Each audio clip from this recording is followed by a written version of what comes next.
Today we're changing the cabin air filter on the 2013 Fit.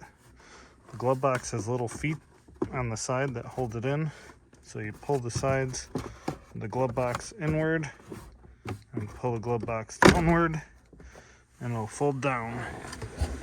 Then there's an air box in here. And you open it with the two tabs on the side.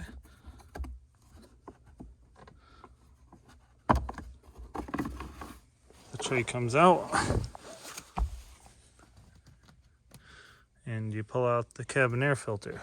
If you haven't done this before, yours will probably be dirty. So on the new one, there's going to be an airflow,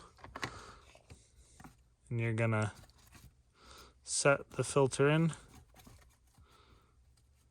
with the airflow facing down towards the bottom. I like to flip it over and make sure that these plastic things hook into the first row of pleats. And you slide in the air filter,